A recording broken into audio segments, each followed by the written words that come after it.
I'd like to introduce Sarah Safian, who's multi-talented writer, therapist, adult adoptee, teacher of memoir writing and therapeutic writing. She wears many hats. And she's also the author of a memoir that she wrote about her birth family, searching and finding her, and how their relationship unfolded. So, welcome. Thank you. So, Sarah, I'm wondering what your thoughts are about narrative in adoption and why it's so important for the adoptee to have their story, and for the adoptive parents also. Narrative is really a part of one's own identity. I think of the writer Jeanette Winterson, who wrote a memoir, Why Be Happy When You Can Be Normal? And I love that title. It's great. About her adopted experience, where she likens being anyone in the adoption constellation to reading a book with the first few pages missing. So I think a lot of it is about filling in what we don't know for the adoptee, but also the adoptee's family, the adoptive parents, definitely. It's important, and it is directly related to identity, your history.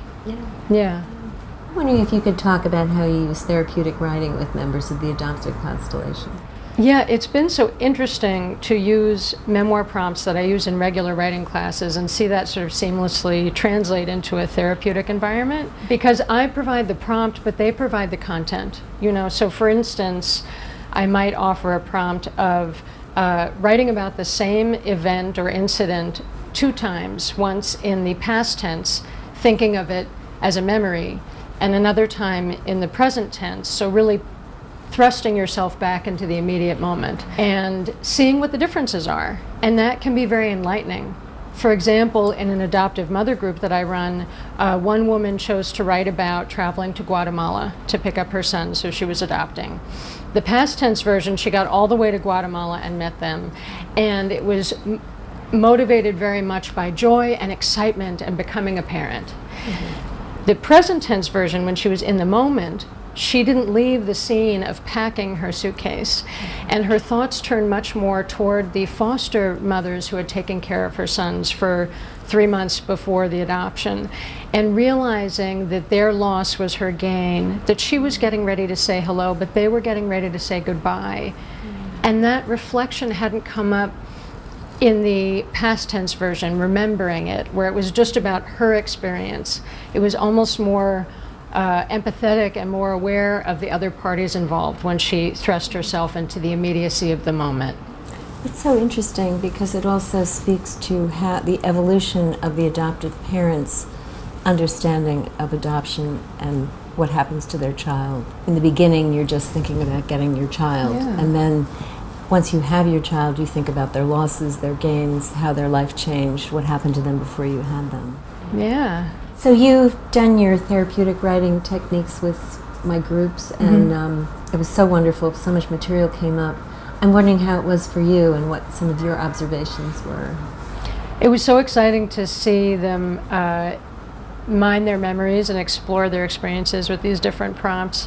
One thing that's so interesting about using therapeutic writing in a group is that it's a private experience. It's just you with your pen and your paper, but it's also a communal experience because you're sitting next to 2 people who are doing the same thing, and then in between you share what that experience was like for you.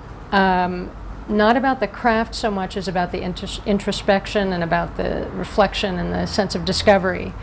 And some people really say, I didn't know I was going to write about that, or I'd never really realized that I thought or felt that way about that experience until I wrote it out. There's something about it that helps them process it differently. It's amazing when you put pen to paper and something entirely new comes out that you didn't know was there. So I'm wondering what you feel is most valuable to all the members of the adoption constellation, you know, adoptive parents, adoptees, birth parents. What would you recommend to people that's been helpful to you? I feel like one of the main issues that's come up so much in my own experience as an adopted person and as a clinician with people in the adoption constellation is deciding what the impact of adoption is on one's life. So finding that balance between making everything about adoption and discounting its impact entirely. It's something in between.